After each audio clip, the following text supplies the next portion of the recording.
काजोल एक बंगाली फैमिली की लड़की थी और जिगर एक गुजराती लड़का था। जिगर को काजोल एक दोस्त की शादी में मिली थी और दोनों में प्यार हो गया। दोनों ने अपने अपने परिवार वालों को इस शादी के लिए मना ही लिया और फिर काजोल और जिगर की शादी हो जाती है। काजोल की सास अल्पना को अपनी बहू को लाने का बहुत चाव था, पर काजोल बंगाली थी। यही बात अल्पना को पसंद नहीं आ रही थी। काजोल भी कहीं न कहीं एकदम से बंगाली परिवार से गुजराती परिवार में आ गई थी, तो वो भी इस बात से थोड़ा घबरा रही थी। शादी करके तो तुम आ गई हो, लेकिन हमारी गुजराती रीति रिवाज भी तुम्हें सब सीखने होंगे। और रही बात भोजन की, तो हमारे यहाँ शुद्ध शाकाहारी भोजन ही बनता है। तुम्हें चावल और मच्छी खाना छोड़ना होगा।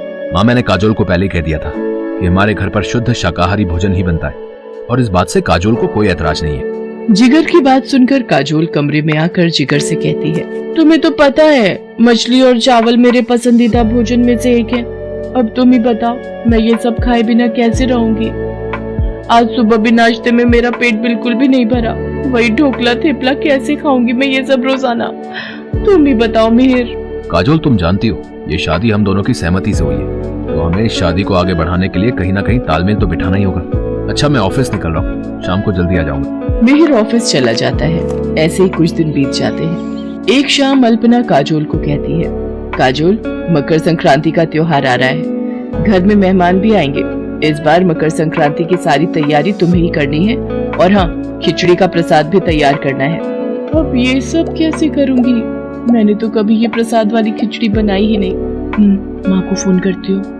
अरे तू चिंता क्यों कर रही है काजोल, मेरी सहेली सेजल भी गुजराती है, उससे पूछकर मैं तुझे सब बता दूंगी। तो एक काम कर, मैं तुझे उसका फोन नंबर दे देती हूँ, तू उससे फोन पर बात कर लेना। ठीक है माँ, मुझे उनका नंबर दे दो, मैं उनसे बात कर लेती हूँ। काजोल जितना हो सकता था वो अपनी मम्मी की फ्रेंड सेजल से फोन पर पूछ लेती है, पर करना तो काजोल को खुद से था।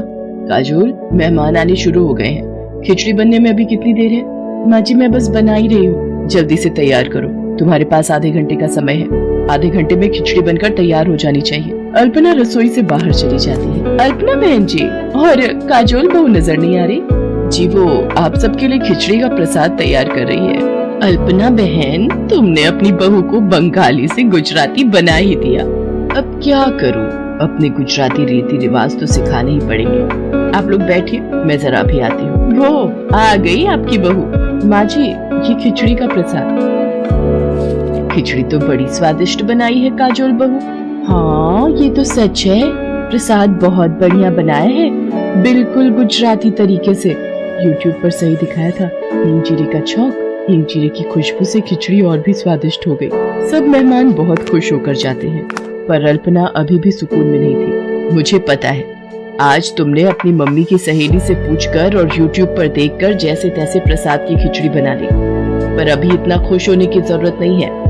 आगे अभी हमारे और भी रीति रिवाज हैं जिन पर ध्यान देने की बहुत जरूरत है। एक प्रसाद की खिचड़ी बनाने से तुम गुजराती नहीं बन गई हो। अल्पना की बात सुनकर काजोल बहुत दुखी होती है और कमरे में आ जाती है। तभी जिगर भी आ जाता है। अरे तुम माँ की बातों को दिल पर मत लिया करो, उनका स्वभाव ही ऐसा है। अच्छा, एक काम करो, तुम मेरे साथ बाजार चलो, मैं तुम्हें तुम्हारी पसंद के बंगाली रेस्टोरेंट से तुम्हारी फेवरेट डिश खिलाता हूँ।